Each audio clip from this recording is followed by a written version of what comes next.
Are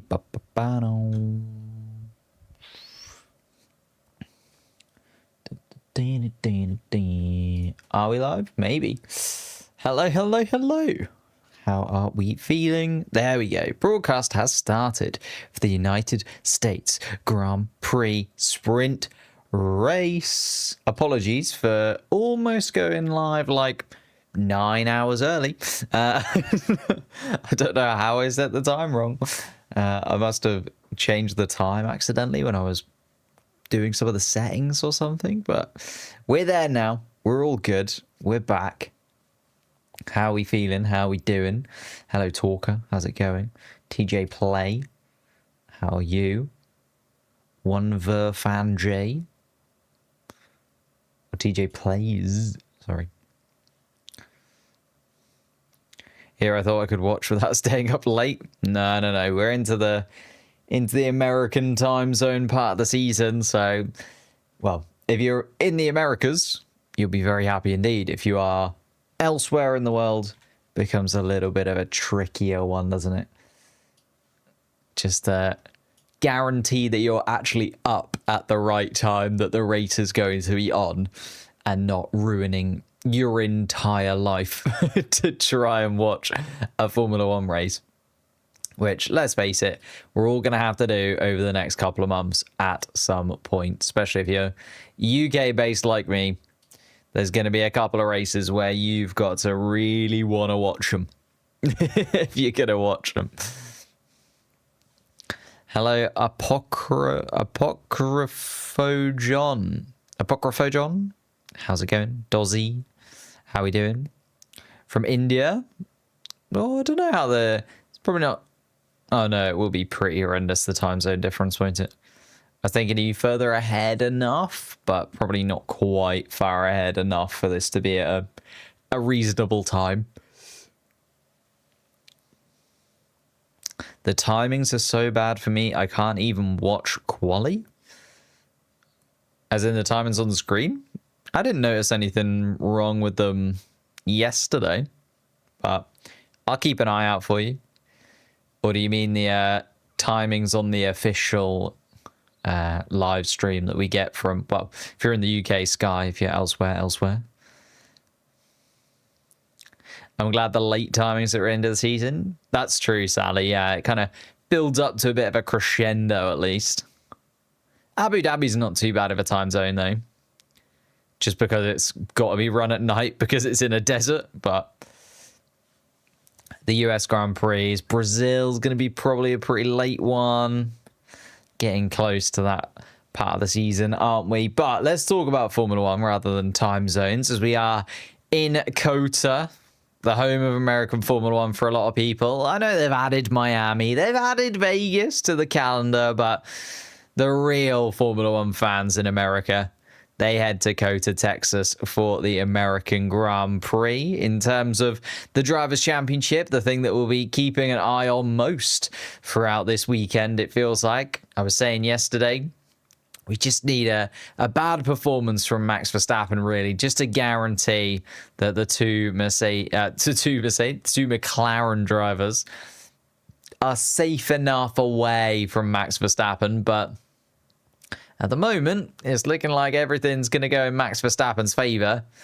And I think it was Ted Kravitz who said Max Verstappen is like the T-Rex in Jurassic Park, just like relentlessly chasing down Piastri and Norris, and impossible to be stopped, possibly, considering he is starting from pole position. But going from the top down, Oscar Piastri does still lead the championship from his teammate Lando Norris. Within a win's worth of points, though, has to be said now. So Lando Norris has brought that down a couple of times over the last couple of races, and now within 25 points of his teammate Max Verstappen then.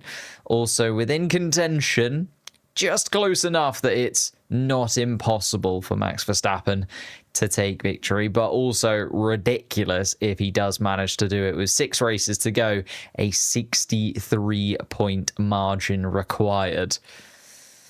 That is a lot of points. You know, even when we were talking about Lando Norris being like 30 points behind, we were saying that's going to be tough to overcome for Lando after Zandvoort.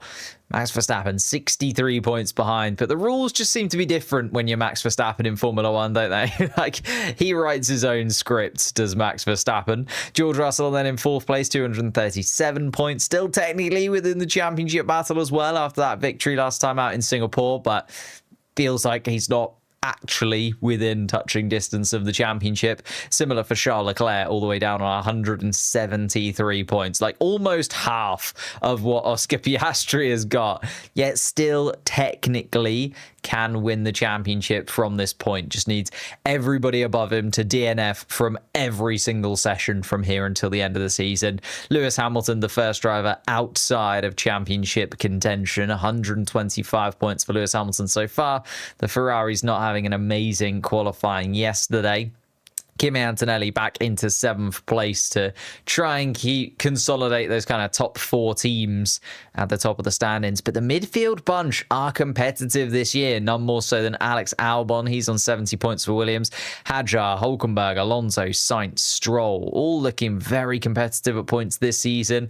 Lawson, oh, sorry, you can throw into that mix as well. Ocon, Gasly, Tsunoda, Bortoletto, Behrman, Colapinto, and Jack doing sort of making up the numbers at this point. You can't tell Max he can't do something. He'll just do it to prove you wrong. It does feel like that, doesn't it? It feels like we all kind of got into the summer break and we were like, ooh, a title battle between the 2 McLarens it's going to be then, you know. Which of the 2 McLarens will win the championship? And Max Verstappen's just kind of gone, you know, I'm like the reigning champion of this thing. Just win Grand Prix for fun. It's won 2 out of 3, a 2nd place last time out in Singapore. Like, had Max Verstappen won 3 in a row, it would have been insane. But even with that, what have we got? 6 races left.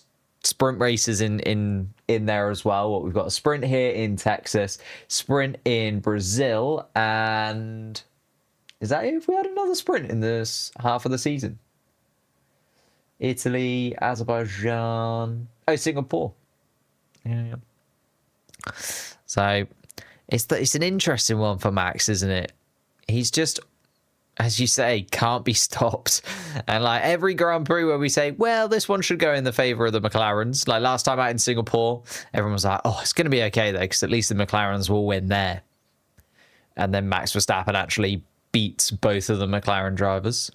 Wow, look at that. The sprint award for winning the sprint, coming 2nd or 3rd, is a belt buckle. Very Texas. A fancy belt buckle for winning the sprint race here this afternoon. And 8 points, of course, on to the board for winning the sprint as well. We'll get to the qualifying grid in a second, but wanted to just show you what the championship looks like now, because, as I say, 8 points up for grabs for the winner, 7 and 6 for 2nd and 3rd place. So a good chunk of points you can get from a sprint race now, especially if, you know, Max Verstappen does go on to win it. Say Lando and Oscar take one another out. A chunking of 8 points would be considerable at this point in the season. Take him down to 55 points behind Oscar Piastri. Sort of nearly within 2 wins then, isn't it? It's like, Max Verstappen is getting closer and closer. If he's within 25 points going into Abu Dhabi, I could see it sort of playing into his favor. Like if Max Verstappen is within 25 points going into Abu Dhabi, Lando Norris and Oscar Piastri just bump into one another. Max Verstappen takes the victory easily. Just it writes itself, doesn't it? The script is set in stone at this point, it feels. Do I think Christian Horner was the problem at Red Bull this season? Not necessarily Christian Horner, but more so the fact that there was a lot going on behind the scenes because of Christian Horner.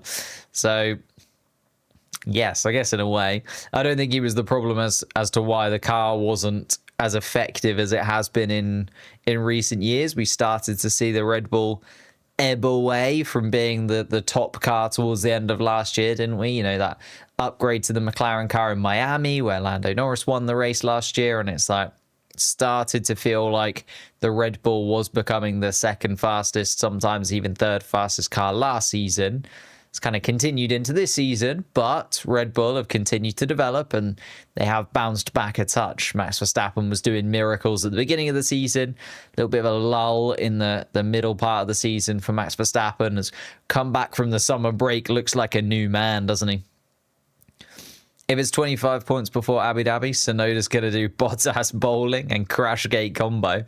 Yeah, he's wiping out both of the McLaren cars. Problem with Tsunoda having to do that, Tsunoda's got to get close to the McLaren cars. And that doesn't happen very often. Sorry, Yuki Tsunoda fans. He is not having the best of seasons, is he? He's not overly close to the two McLaren drivers very often on the grid. On that note, Max Verstappen might be dealing with championship contention in the Drivers' Championship. Red Bull are nowhere close in the Constructors. McLaren confirming their Constructors' Championship win for back-to-back seasons. Last time out in Singapore, 650 points they have. Mercedes literally on half that amount so far this season, 325 with George Russell and Kimi Antonelli. Ferrari still ahead of Red Bull by 8 points. There you go again. Another 8 points for Max Verstappen. That would put Red Bull above Ferrari in the Constructors' Championship. Again, assuming that the Ferrari cars will not score points. Charles Leclerc starting inside of the points today, so you'd hope Ferrari at least get one on the board. But Max Verstappen could move the Red Bull team above Ferrari just in this sprint race here this afternoon, which is just ridiculous, isn't it? He's carrying that team all by himself. Williams then over the 100-point margin, 102 points, 5th place. That feels pretty much locked in. But Racing Bulls, Aston Martin, Stake Sauber behind. Stakefield too far away. Racing Bulls within 30 points, or exactly 30 points behind, sorry. Maybe could get there. We'd have to wait and see. Oh, there is an update available for multi-viewer. How long have we got? We've got 16 minutes. Do we risk it? I'm going to do the update after the stream, I think. Let's run through it, though. What do we feel? What are our predictions going into this sprint race, then? I think it's going to be fairly competitive because I think there is still the opportunity to overtake, especially up into turn 1. We're seeing a replay of Jenson Button rattling through the field in his McLaren days and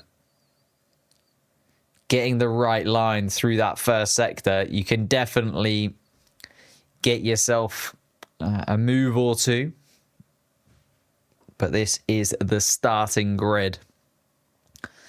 If the Max wins the title this year, will it be a factor that will be used later to say that he was the F1 GOAT? Absolutely. I feel like this season in general can be used to talk about how insanely good he has been. Like, he is not in the best car and has not been in the best car by a considerable margin for more than the majority of the season, like a considerable majority of the season, and still is, you know, winning races, most pole positions of anybody so far this season. Like, the accolades are continuing to be there for Max Verstappen. He continues to defy logic inside of that Red Bull car.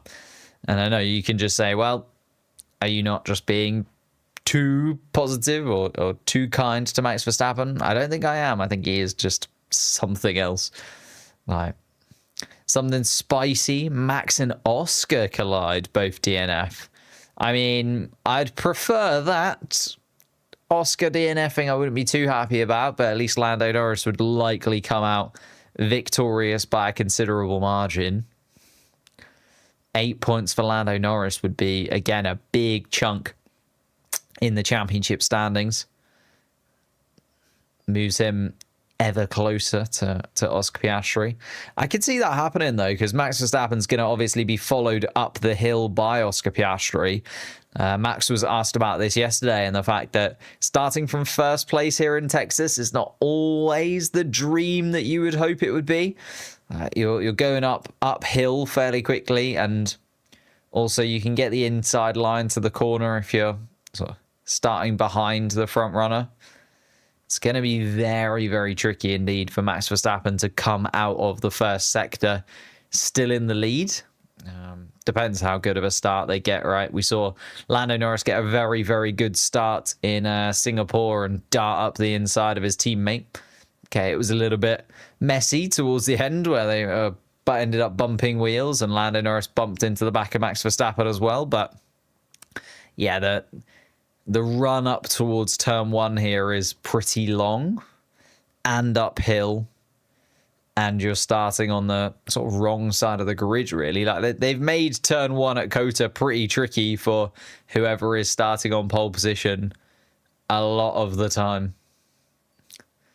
There is a lady who is trying to get Max Verstappen's signature so much. But is not able to get it. Oh, that is such a shame. What time does quality start? We're about 10 minutes out. So if you have got any questions, queries, bits and pieces you want to go through, let me know. But let's go through the qualifying grid then. Sorry, not qualifying. You made me think about it then, Javier. It is a sprint race. We're in the sprint race right now. We're not in a qualifying session. Oh, do you mean later? Later on is local time for me is 10 p.m. I don't know if you're in the same time zone. Does Russell have a chance in this sprint? I would say no. I think the Mercedes car, as it has been throughout this entire regulation cycle, just has races where it is absolutely ridiculous and has races where it is clearly third or fourth fastest. I think this is going to be one of those ones where it is just third fastest, unfortunately for George Russell. He'll still probably get a fourth place if he can get past Nico Hülkenberg. He'll still finish best of the rest outside of Verstappen, Norris, Piastri, and hence why he's there in the championship as well, right? He often finishes in the best position possible to the Mercedes team, but the Mercedes car just has so many ups and downs throughout a season. It ebbs and flows in terms of its competitiveness that no other team really does in the same vein, does it? So Mercedes, well, from the top teams anyway, Mercedes seems to be absolutely in a league of its own, completely ridiculous, so quick that no one's going to get anywhere close, or pretty middle. It's never competitive. It's super, super, super good. Okay. And that's where Mercedes kind of lie this season. I think they're going to be okay this weekend, and then they'll be super quick come Vegas again. Probably pretty good in Mexico, pretty good in Brazil. There's a lot of races coming up where George Russell will get his chance to get a third victory on the cards. But let's go through the grid then. Starting at the top, Max Verstappen, as we've mentioned a couple of times, starting from pole position, 8 points available to him if he can finish there after 19 laps of the Circuit of the Americas. Lando Norris starts beside him in second place. Those two a level of their own, really, when it came to qualifying yesterday for this sprint race. Feels like the qualifying later on today is also going to be between those two. Oscar Piastri felt like he was a 10th or so off the pace, just couldn't quite click with the McLaren car in the same way that Lando Norris could. Slots into third place. I think it's going to be one of those weekends where, again, Oscar Piastri just falls short of Lando Norris. It's one of those Lando Norris tracks that he does seem to be able to grab performances from.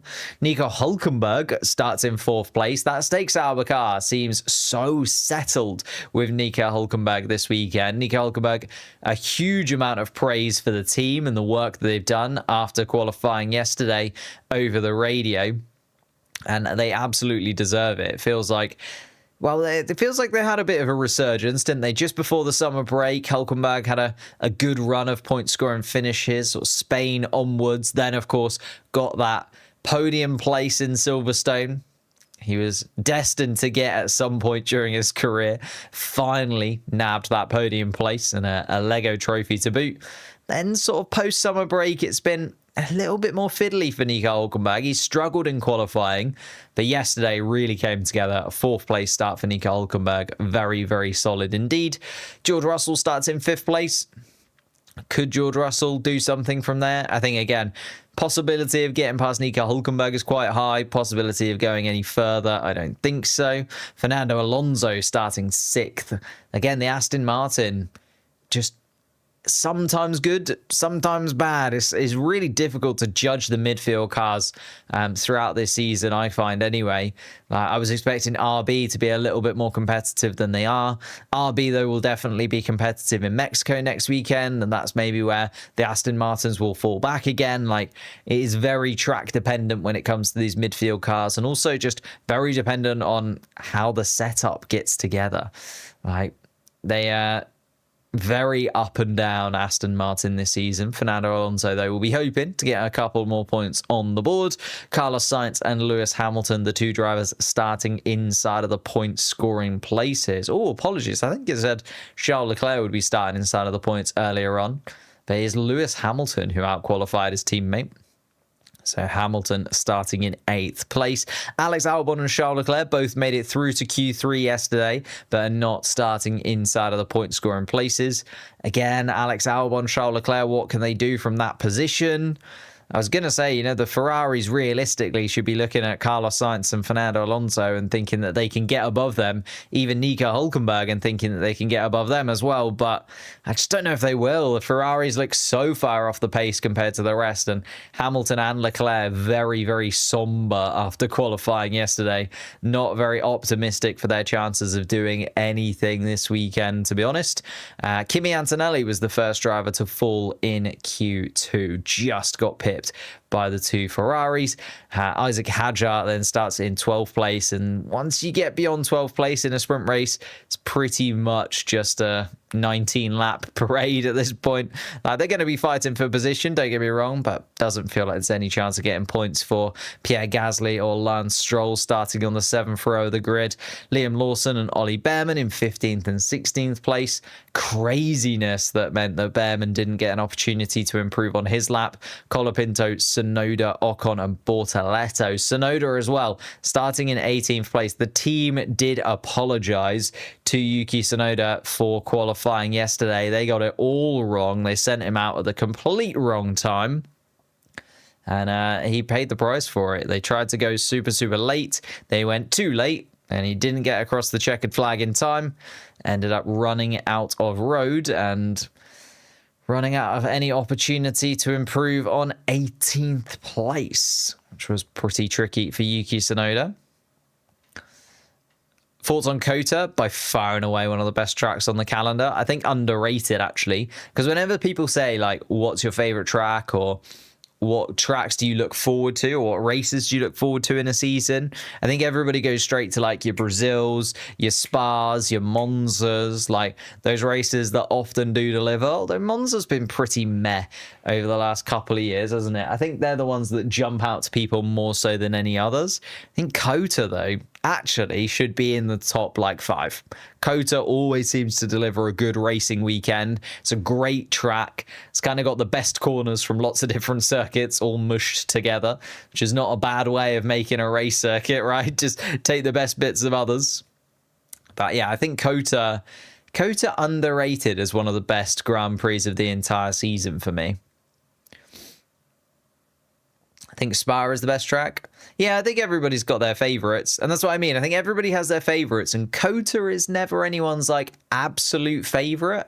But I don't know why not. Like, it is really, really good. Like, it's a brilliant track, and always delivers fairly decent race weekends as well. What about Hamilton? He's starting in 8th place. I honestly don't think he's going to overtake many cars in front of him. I could see Hamilton finishing outside of the point scoring places here, depending on how the start of this sprint race goes. If Alex Albon can get the jump on Lewis Hamilton and get ahead of him at the start, I don't think that Ferrari's got the pace to do much, to be honest with you. Kota's one of my top 5 favorites. I think it's one of my top 5 favorites as well, but it's never talked about as, like, the absolute best of the best. It's in that category just below of, like, brilliant, but underrated maybe. And what about George? Again, I think can maybe get past Hulkenberg. Wouldn't expect him to do anything more than that. Which F1 Academy driver do I think is most ready to move up to F2 or F1? I don't want to be the bearer of bad news, but I don't think any. I think it's going to take a long time for the Formula Academy series to have a driver that really does show that potential and goes up into Formula 3, Formula 2, Formula 1, if I'm honest. It's still very young. It's still very early in the days where the Formula Academy, how long is it we go now? Is this its second season? Maybe it's third season? I feel like I should know, but I don't. But yeah, Formula Academy, I think it's a great idea, and I really love the racing, but I think we're still a little while off it producing a driver that any of the Formula 1 teams are going to go, yes, they are the one I want, and they're going to start to sort of build into their plans for the future. Even in the MotoGP games, Sector 1 feels easy. Yeah, I forget the MotoGP races here. What was it, 2013 onwards, MotoGP started to race here? Like a year or so after the first Austin Formula 1 race. I think NASCAR maybe races here or something like that. Possibly. Or like a NASCAR-y type series. Is NASCAR just ovals?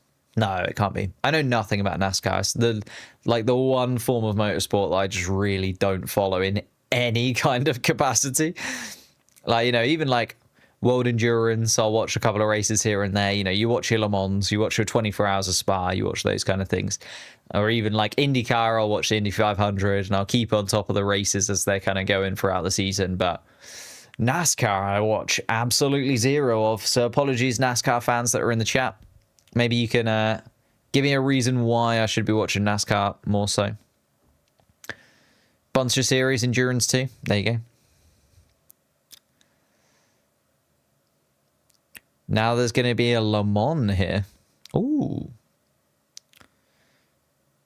NASCAR race on ovals and road circuits. Oh, there you go. And street circuits too. See, I just always think, I think NASCAR, I think circles. But there you go. NASCAR does race here. I thought so. I thought I'd read that in my notes somewhere about the Texas circuit. The COTA circuit. Here we go then. Shall we get ourselves prepared for an absolute banger of a race? I'm putting it into existence now that this is going to be top draw. Let's make that a little bit bigger. Is that okay for everybody? Can everyone see everything that they want to see? 19 laps of the COTA circuit in this sprint race. No rain expected, as you'd imagine. Yeah. Although they are having to wear the cooling vests again. So it is hot enough that Formula 1's deemed it too warm for the drivers to race under regular circumstances. They're having to wear the cooling vest.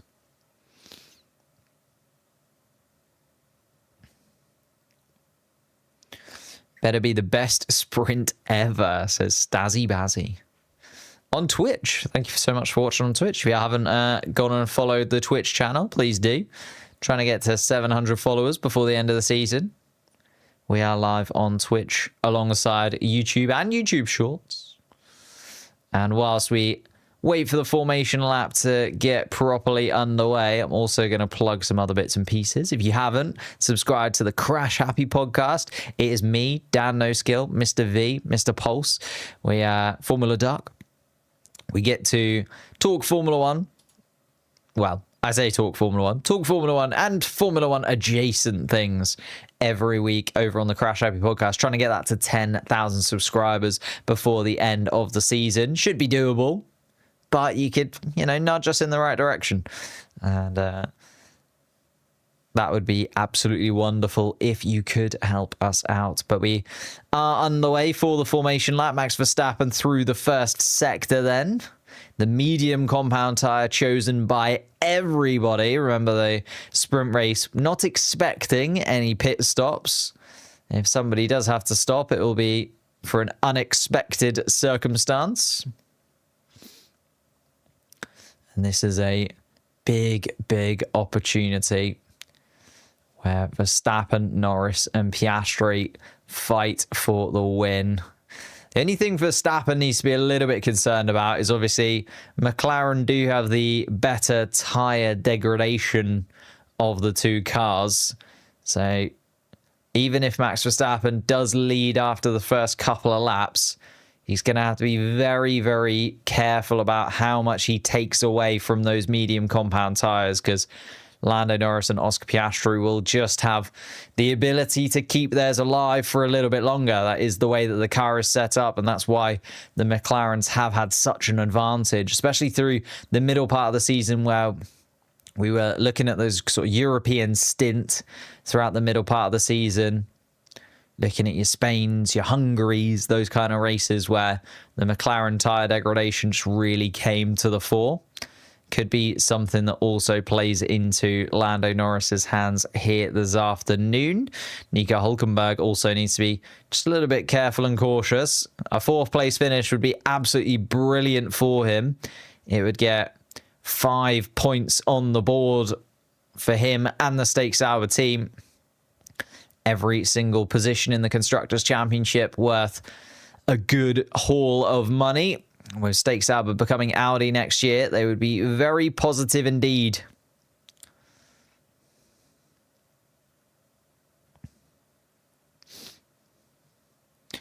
I just subscribed. Say thanks unless I unsubscribe. Well, John with threatening me. I am very thankful for every single subscriber though. Here we are then. Formation lap. Getting slotted into position is Nico Hülkenberg. Fernando Alonso also coming to a stop just behind. And the few of the drivers taking their time. Franco Colapinto seeming to take an age to go round the Andretti corner. Turn 20 here at Cota. And Colapinto, Tsunoda, Ocon and Bortoletto still not anywhere close to taking their spots on the grid, really. Max Verstappen is going to be looking at his watch and thinking, my goodness me, could we get going? My tyres are cooling down every single second. Colapinto playing some sort of mind games maybe with Ollie Behrman in front of him, leaving a big gap. Here we are then. All 20 drivers are on the grid. Nobody's starting from the pit lane. 5 red lights. And we are underway then. And Max Verstappen straight away comes across to cover off. And Oscar Piastri's got the better launch of the two McLarens. Lando Norris is going to fall behind his teammate unless he darts up the inside. He takes the inside line. And Oscar Piastri has spun out his teammate.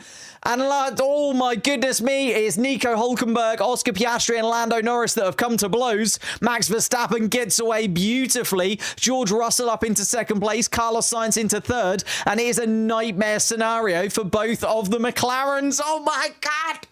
Both of the McLarens have dropped outside of the points. Piastri is down to 15th. Lando Norris is going to be out of this. He's still facing the wrong way, and I think missing a tyre inside of his McLaren car. Oscar Piastri tried to dart up the other side. Oh my goodness me, and there's a front wing from somebody who is missing a front wing from the field. Everybody is having a little bit of a bump and grind with one another here in Cota. Goodness gracious me. Max Verstappen looking very comfortably down towards turn 12, and there is the safety car we were expecting. Oh my goodness. Nico Hülkenberg caught amongst it. Oscar Piastri has come to a stop. Fernando Alonso has come to a stop as well. There is a stranded tyre from Lando Norris's car on the left-hand side of the track down towards turn 2. And there is Lando Norris jumping out of his Grand Prix McLaren car. The sprint race is over before turn 1 for him, and Oscar Piastri has also come to a stop at turn 9. Max Verstappen, what did I say? Max Verstappen, 8 points on the board, both McLaren cars DNF, would mean that he is within 55 points of the championship and can get to within 2 wins if he has a good Grand Prix. I literally said it. Why did I say it? Why do I keep talking positively about Max Verstappen? Because I really, really just need him to have a bad weekend. He just doesn't though, does he? Never has a bad weekend, does Max Verstappen? Never has a bad weekend. was very aggressive. Yeah, Lando Norris got the slower start. Oscar Piastri was up alongside his teammate. Lando Norris then tried to cover up the inside, so Oscar Piastri went for the switchback, where he breaks that a little bit later, but comes up the inside of his teammate. Lando Norris not able to deal with it, but then Piastri bumps into Nico Hülkenberg, tries to go underneath Lando Norris. Nico Hülkenberg is there, though. And Hülkenberg then bumps into Piastri. Piastri then also smashes into Norris. And I think Fernando Alonso is also caught up in that mixture. Let's see it from Nico Hülkenberg's perspective. You can see Oscar Piastri does get the better launch. She's ahead of Lando Norris going in towards turn one, but Piastri doesn't have the inside line. And then, yeah, Hülkenberg does indeed wipe out Fernando Alonso as well. I think it is Oscar Piastri that makes the mistake, though. Piastri can't really blame anyone else but himself there. He tries to dart up the inside of his teammate, but Hülkenberg is there. Hülkenberg's up the inside. And Piastri on the radio, knowing straight away that there is suspension damage in that car and pulling it over to a stop. So Piastri, Alonso and Norris all out of this race then. Fernando Alonso caught up in that. Nico Hülkenberg was also part of that collision, but has continued on in his Stakes Sauber car. He's dropped all the way from 4th down to 15th, though. And, yeah, Oscar Piastri was never going to be able to continue racing in that car. Fernando's luck is just amazing, isn't it? Yeah, Fernando Alonso, not very happy indeed. And then the problem was the chaos at the front then also caused chaos behind. So it's allowed Charles Leclerc and Lewis Hamilton to jump up the order considerably. Carlos Sainz also rubbing his hands together in 3rd place. Albon up in 6th. Yuki Tsunoda, a huge benefactor, has jumped from 18th all the way up into 7th. And Ollie Behrman, the same thing, dropped out in Q1 yesterday, now up into 8th place all of a sudden. So the chaos at the front just allowed those drivers that were in the right place at the right time to jump up a huge amount of places, whilst drivers were rearranging themselves and trying to get, well, try not to hit into Lando Norris's parked car on the outside of turn 1.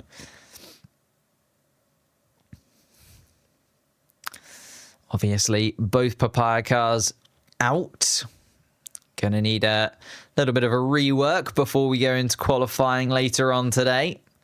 Safety car still out as we're on lap 3 of this sprint race here in COTA. Verstappen, Russell, Sainz is our top 3. Goodness me. Carlos Sainz on for a 2nd podium inside of that Williams car. No, it's only a sprint race podium, but still a podium nonetheless.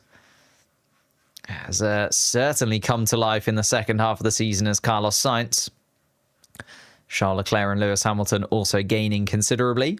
Here's from Yuki Tsunoda's perspective. Let's see it from the Japanese driver then. He just darts up the inside of everybody, gets a really, really solid start, does Yuki Tsunoda, and then sees all the chaos unfold in front of him and has to drive over a little bit of debris, but amongst driving through that debris, also drives through a lovely little opening and up into the point scoring places. Colapinto has had to come into the pit, so Colapinto 17th place now and try and catch up to the back of the pack. And Lewis Hamilton, there's debris all the way from turn 1 down to turn 11. So Lewis Hamilton not very happy at all with the amount of debris and carbon fiber that is strewn across the track. And the problem was a lot of the cars that were involved in those little bumps and bruises, obviously they take the damage, but then it's not until they get up to the top speeds where bits of carbon fiber come loose enough to dislodge themselves from the car. And there you go. You can see it strewn across the racetrack. Lewis Hamilton a little bit concerned in his Ferrari car that one false step and your tyres are no longer fully intact. Lando Norris makes his way back down to the paddock as walked his way from turn 1. Wasn't a long walk back to the pits. And Lando Norris makes his way through. They will undoubtedly have a conversation at McLaren later on today and discuss that move between the two McLaren cars. Let's just be thankful, McLaren fans, that it was not during a full Grand Prix. There's only 8 points up for grabs here for Max Verstappen. If it was 25, we'd be looking at a very different scenario going into this. But 8 points is still 8 points. And Max Verstappen looking like he's got them tied up. Lap 4 of the Grand Prix still behind the safety car. More and more debris trying to be removed from the circuit. It's tough though if you're a steward, right? Or a marshal, sorry. Because you haven't got long. The cars come past. Even under the safety car conditions, you've only got like 2 minutes to run out onto the racetrack, get as much of the little pieces of carbon fiber and debris as you possibly can, and then get back out of there again as to not get run over by Max Verstappen or the safety car.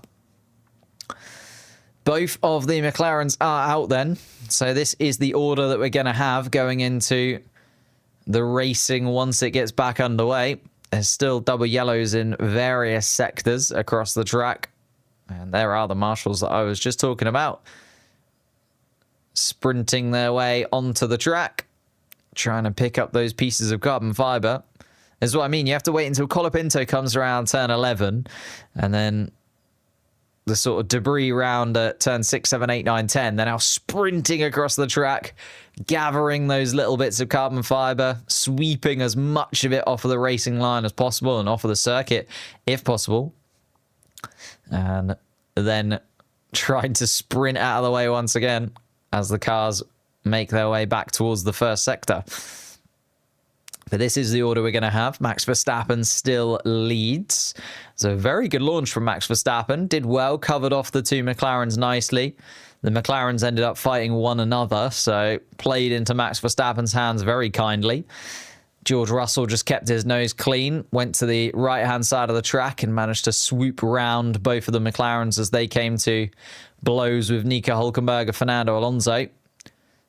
George Russell addressing the situation. George Russell very lucky not to get caught up by Oscar Piastri, actually, but a really good run around the outside from George Russell. Good reactions from him. Means he's now up into second place. Carlos Sainz, a huge benefactor as well, up into third. Charles Leclerc's perspective. Charles Leclerc was lucky because he was on the inside of the track, so he sort of had to weave his way through a little bit of the traffic. Threads the needle, actually, to Charles Leclerc between the two McLarens. I thought he would go up the inside, but he was not. He had to zoom through the middle of the two McLarens, then also past the debris of everyone else coming to blows. It was Nico Hülkenberg's front wing that we saw.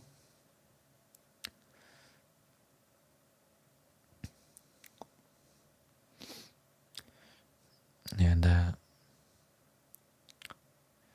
Oscar Piastri has also made his way back to the paddock and is making his way to a very different part of the McLaren hospitality suite than Lando Norris is in. Lando Norris made his way back into the garage. Oscar Piastri going to the hospitality area. So the two of the McLaren drivers just having a little bit of time away from one another, I would imagine, until the end of this sprint race. Safety car is ending this lap. So we have had 5 laps behind the safety car. That was how much debris there was all over the track, and 3 cars that they had to move. Fernando Alonso coming to a stop around sort of turn 4, 5, 6. Oscar Piastri coming to a stop at turn 9. Lando Norris's car abandoned at turn 1. So, to be fair to the marshals, they had a lot to do there, and they've done it pretty quickly. But we have got 14 laps left of racing then once Max Verstappen gets us underway. Verstappen has slowed the pack down to allow the safety car to disappear. Max Verstappen effectively becomes the safety car, and the safety car has just come around turn 19, and Max Verstappen's gone very early indeed. I think the safety car's only just going to get into the pits before Max Verstappen catches it back up again.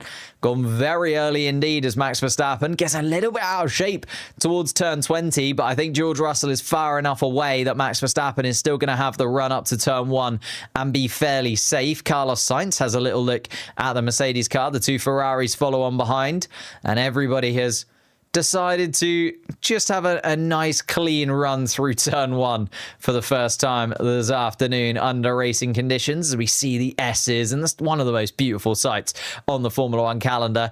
Every single one of the 17 cars still running, snaking through turns 4, 5, 6, and 7. Like, you look at it from turn 8's perspective, and you just see all the cars snaking through one after the other. Max Verstappen, though, has snaked his way through and is around turn 11. The lap 1, turn 1 incident was under investigation. No penalty is going to be given. Lewis Hamilton then running in 5th place behind his teammate. Will the two Ferraris be able to go fighting with one another? Lewis Hamilton was the quicker of the two in qualifying yesterday. Charles Leclerc, though, gained the position on his teammate after the chaos at turn 1. And here we are then. George Russell is within DRS range. DRS will be activated once we get to the end of this lap. And Russell keeping himself within that 1 second margin. Carlos Sainz 1.2 seconds behind. Charles Leclerc has got DRS to Carlos Sainz, the teammates from last season. Of course, very good friends, Charles Leclerc and Carlos Sainz, but friendship goes out the window when points are available. DRS is now enabled then. Won't be able to use it up towards turn 1, but from turn 11 down towards turn 12 will be the first time that DRS will be able to be used by these drivers. Hülkenberg hit Piastri, who then hit into Norris. I think Piastri tried a little bit of a switchback, though.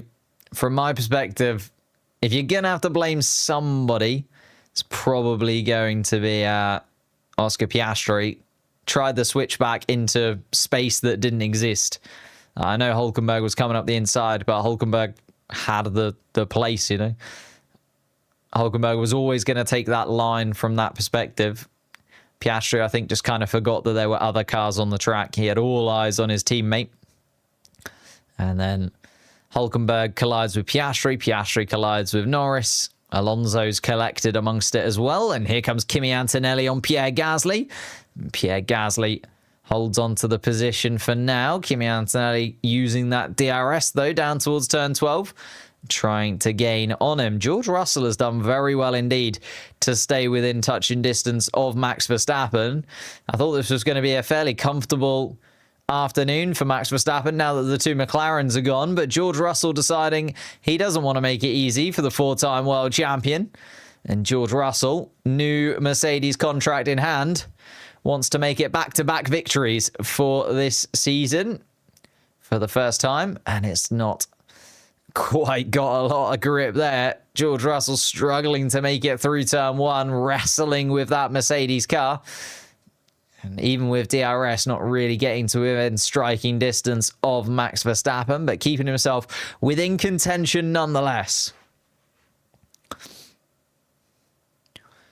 Carlos Sainz, third fastest, dropping to 2.5 seconds beyond that then. So it's going to be Verstappen versus Russell, really, for the lead here. Carlos Sainz leaving those two to it. And the Ferraris will be sniffing a possible podium place. It's been a little while since we've had anything to really celebrate at Ferrari. Safety car infringement for Charles Leclerc noted. And here comes George Russell, then darts up the inside of turn 11, sends Max Verstappen very wide indeed. Max Verstappen, I don't know. Came from a very long way back, did George Russell. Went for a diving maneuver where nobody was really expecting him to do so. Max Verstappen certainly wasn't expecting him to do so. And Verstappen went super wide at turn 12. Rejoined the racetrack near turn 13. We'll see what the stewards have a little look at that then. Max Verstappen, though, is now going to be aware that George Russell is certainly looking to win this sprint race from him. And Max Verstappen's going to have to step on the gas pedal a little bit here. George Russell within DRS once again, just closes in behind Max Verstappen for now. Verstappen on the radio. Completely missed the corner, mate. What is that? Says Max Verstappen on the radio. George Russell. Probably, like, there's one driver I imagine George Russell doesn't want to win the championship. It's Max Verstappen. Like, George Russell and Max Verstappen, let's say not the best of friends. And also, George Russell knows that Mercedes have been courting Max Verstappen for a little while now. He's trying his absolute best to show that he is the main man at Mercedes and capable of battling with these top drivers. But George Russell, way too far, and yeah, doesn't even make the corner himself there, George Russell, so nothing to fight. And here go the two Ferraris. Lewis Hamilton trying to catch Charles Leclerc sleeping, and Charles Leclerc DRS with Lewis Hamilton there, and Leclerc can't do anything about it. Lewis Hamilton through turn 12, and now through turn 13, takes the place from his teammate, and he's back up ahead of Charles Leclerc. Interesting to see what Ferrari say about that. Lewis Hamilton just felt like he caught Charles Leclerc sleeping there a little bit. Leclerc, DRS not able to be used because he wasn't within touching distance of Carlos Sainz, and Lewis Hamilton then just took the opportunity to go for it. George Russell, I think, has made a little bit of a mistake there. And it has been noted, that incident between George Russell and Max Verstappen. George Russell forcing another driver off the track. But I think, yeah, George Russell's made a small error somewhere because he's now over a second and a half adrift of Max Verstappen. George Russell's one and only chance at going for that maneuver, and he just kind of got it all wrong, really. The Briton went very deep into the corner, way too deep, some would say. I think everyone would say. George Russell then slots into second place, and Max Verstappen looks like he's going to get 8 points on the board. Carlos Sainz also now comfortably 2 seconds ahead of Lewis Hamilton after the two Ferraris squabbled through that middle part of the lap into the final sector. Alex Albon looking solid in 6th place. Yuki Tsunoda still 7th, and Ollie Behrman in 8th place. Has DRS to Yuki Tsunoda ahead, though, does Ollie Behrman. Kimi Antonelli now looking to get inside of those points scoring places. No further investigation for George Russell there, so looks like Russell is all right, and they're not going to penalise him in any way for that incident down towards turn 12. And Max Verstappen leads by 1.5 seconds. Ollie Behrman, Kimi Antonelli is a little battle that's brewing, though. Behrman having a little look at Yuki Tsunoda. And Max Verstappen not very happy at all about the ride of his Red Bull car at the rear in particular. Just looks a little bit unstable. His rear grip falling away from him, especially as he comes up the hill towards turn 1. It's already unsettling the car a touch because you're coming up the hill. It's not really an angle that Formula 1 cars like to be at whilst they're braking. And then you have to dart left. And it's quite a tight left-hander, turn 1. Then through a very smooth turn 2, 3, 4, 5, 6, 7 sector.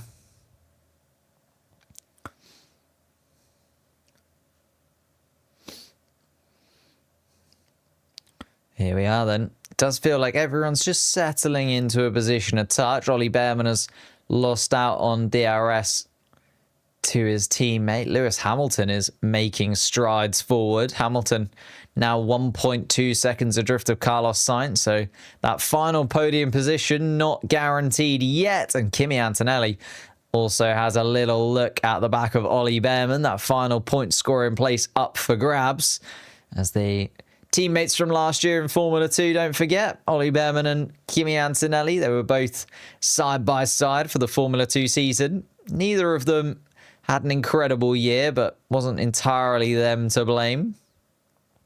And that's where Lewis Hamilton got the opportunity. Charles Leclerc made a stupid mistake.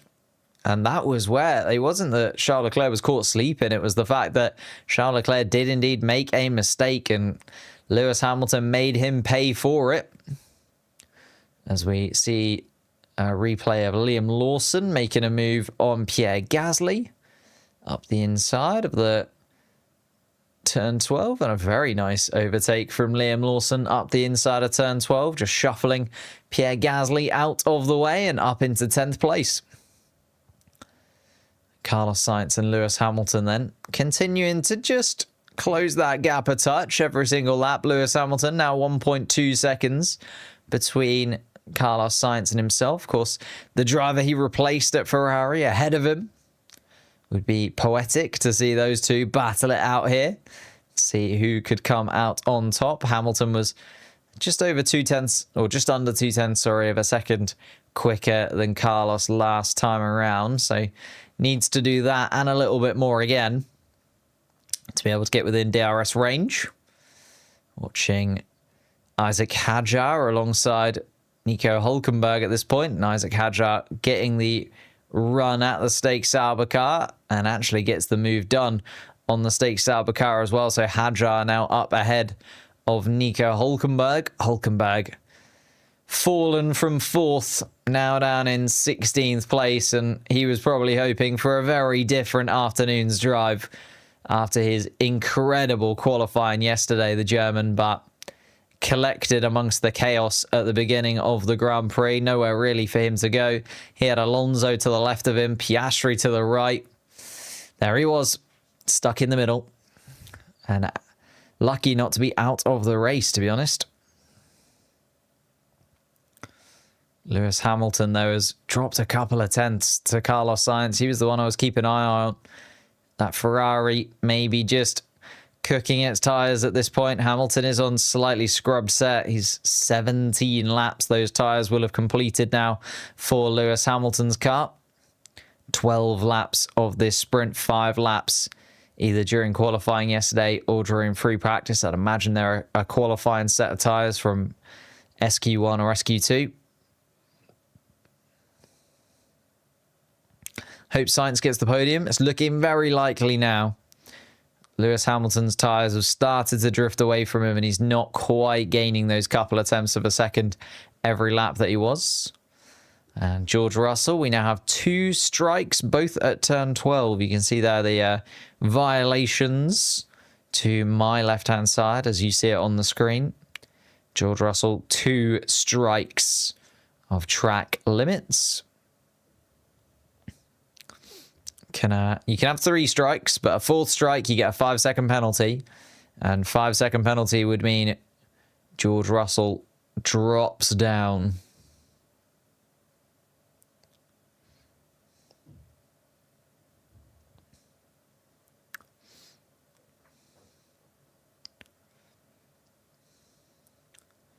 Oof. Replay of the start. Yeah, both of those McLarens were going nowhere after that, where they Oscar Piastri's McLaren sent flying up into the air and then flew across the racetrack. And his front right tyre collects rear left tyre. Piastri hitting into the back of Lando Norris. And once that happened, it was all done and dusted, wasn't it? Oh, Lando being discussed. And Lando not very happy at all. But as he says, and as I agree, I don't think there's much Lando Norris could have done there. Piastri, same question. What could he have done?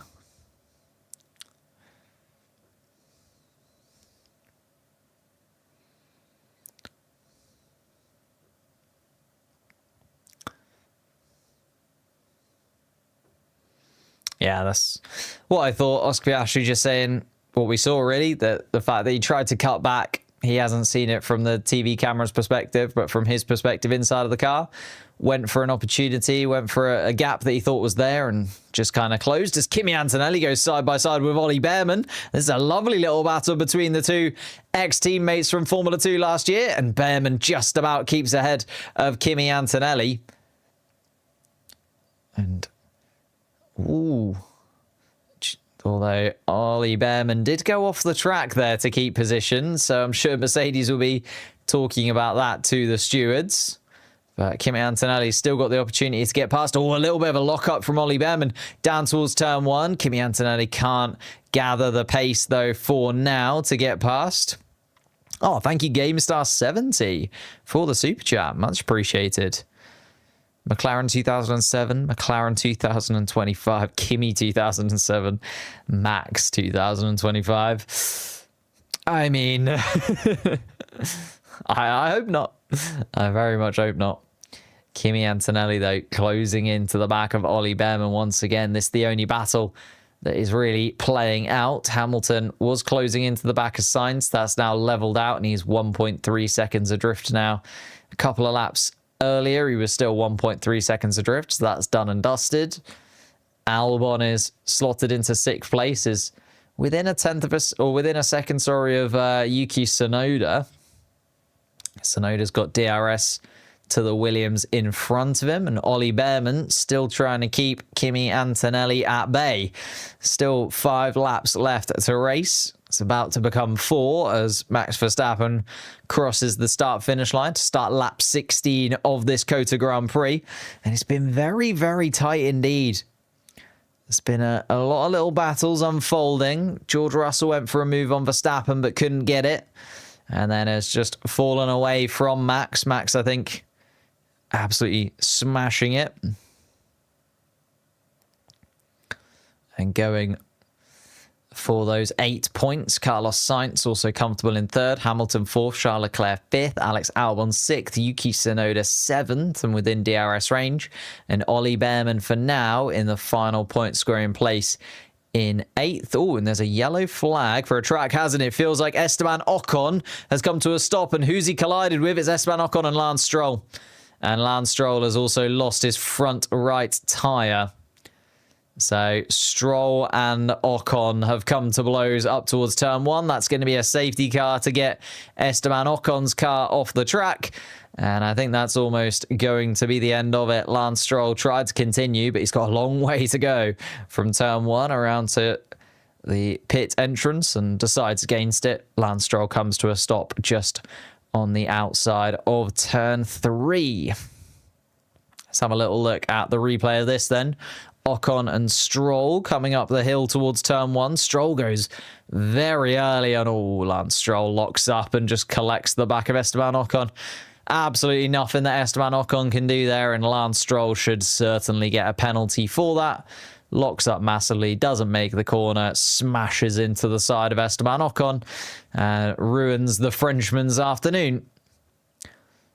In another sense, though, for Haas, it might just lock in Ollie Behrman getting an 8th place finish and a point on the board. So, in one way, Haas have lost a driver. In another way, they might have gained a point. So, they can look at it from that perspective.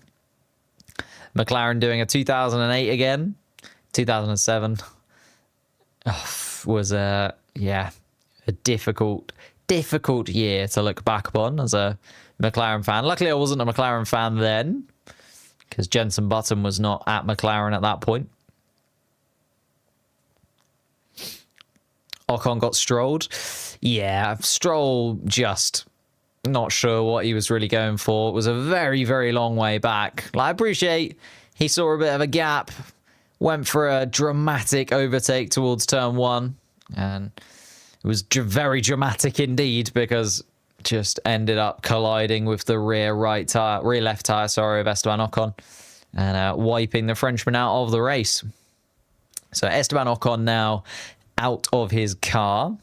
The drivers making their way back to the pit lane. Esteban Ocon walking down the hill. 17 laps completed. Likely that we're going to finish under the safety car here then, because Lance Stroll's car is still just on the outside of turn 3. They're having to move the crane from a considerable distance away to try and pick up that car, because they had to pick up Oscar Piastri a lot further up the track, and Esteban Ocon, and Fernando Alonso as well in that same part of the track. But we have now got 5 drivers out of this sprint race. Considering sprint races, a lot of the time the drivers kind of take it a bit easy. Don't want to damage your car too much. You know, you've got qualifying later for the main Grand Prix, which is the real big winner. But the sprints, just today, they've decided everyone has committed to making this sprint entertaining. And it's good in terms of TV spectacle. It's bad if you're a fan of any of the cars that have wiped themselves out, or even the cars that have taken damage. Like Nico Hülkenberg is going to have a suboptimal front wing now for the rest of the weekend. The damaged cars, you know, you're looking at Stroll, Ocon, Piastri, Alonso, Norris are also going to have to replace various parts of their cars respectively, and they're never going to be the best part possible, because unless you've got 2 exactly the same part, especially down at McLaren, and Aston Martin as well, going to have to decide which car gets which spare piece. Could be very interesting indeed. What time does quali start? It starts in 3.5 hours-ish from now.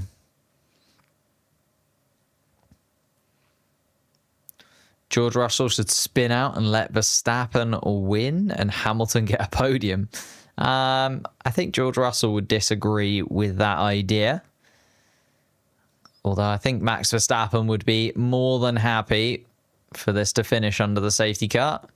I think it's likely to finish under the safety car, because the safety car would have to be called in before they really get to sort of turn 11, 12, like down that straight. The safety car would have to be called in.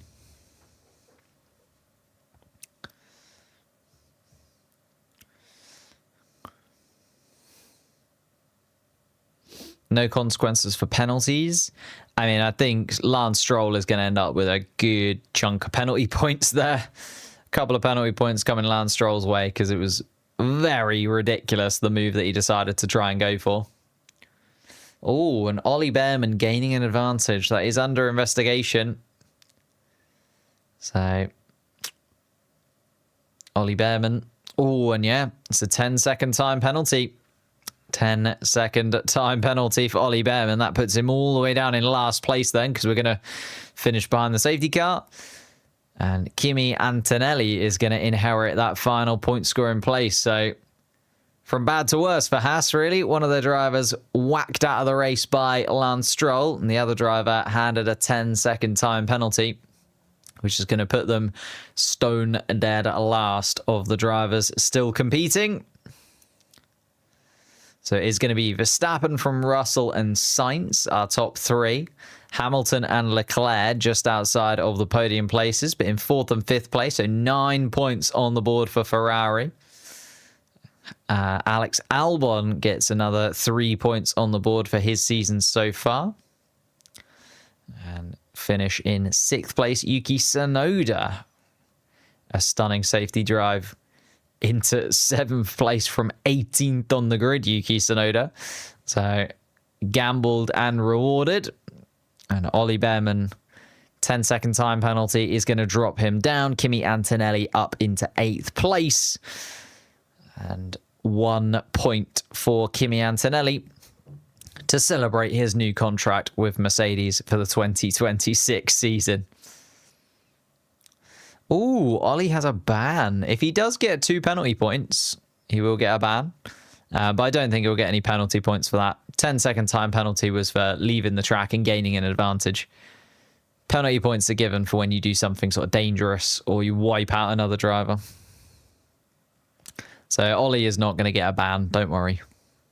Not yet, anyway. Still the full race to come. He could do something silly amongst that.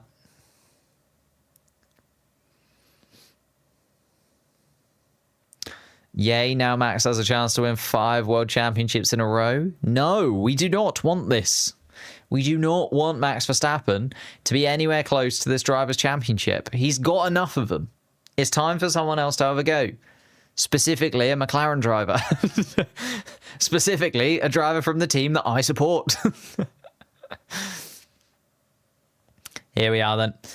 Cars continuing by in the safety car, coming around to turn 12 to the final sector of this sprint race. We've had a lot of safety car, really, wasn't it? There wasn't too much racing, but the racing that we did have was pretty spectacular. Like, they really did go for it. As Max Verstappen follows the safety car around to take another sprint victory. Max Verstappen's got a lot of sprint victories, hasn't he? In Formula One, considering the sprints haven't been around for too long. I think Max Verstappen's won more than enough of them.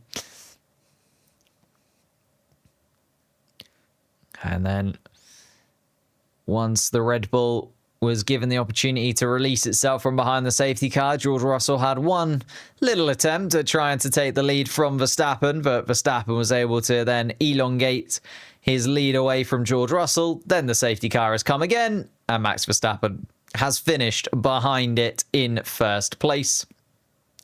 Russell, Sainz, Hamilton, Leclerc, Albon, Tsunoda and Antonelli are point-scoring finishers. Lawson, Gasly, Bortoletto, Hadjar, Hulkenberg, Colapinto and Behrman finished the sprint race. And of course, we've got Lance Stroll, Esteban Ocon, Oscar Piastri, Fernando Alonso and Lando Norris out of the race. 8 points for Max Verstappen, 0 points for the McLaren drivers. He's now within 55 points of the championship lead. If he does this again tomorrow, it will drop down to 30 points. And suddenly, 30 points with 5 races to go. And Super Max looks super competitive once again. And Verstappen not happy with the balance of the car. He wants to analyze what's going on, but still thanks the team. And I will thank you guys for coming along and watching this with me. We will be live again in, 3 hours time to watch the qualifying for the full Grand Prix. I'm going to disappear now, get some food, and then watch the McLaren team put their cars back together again, hopefully, in the hope that Oscar Piastri and Lando Norris can maybe pull out a pole position later on in the Grand Prix. And George Russell does indeed say over the radio he knew it was going to be his only chance to go for a move, so he went for it and wasn't able to do it. But as I say, thank you guys so much for watching. Leave a like, subscribe, all that good stuff. If you're watching on YouTube, if you head over to the Crash Happy podcast, hit subscribe over there. That'd be absolutely amazing. Or you hit the top link in the description. I did a video where I talked about the 2 McLaren drivers and the incidents that we've had so far this season. If you could help me out by giving that video a view, just going down there and watching it, that'd be absolutely amazing as well. I will see you in a few hours time. Have a wonderful little break. And we're back for qualifying. Max Verstappen has a chance to go back-to-back in qualifying. He's taken the sprint victory. Can he take pole position once again? We'll have to wait and see.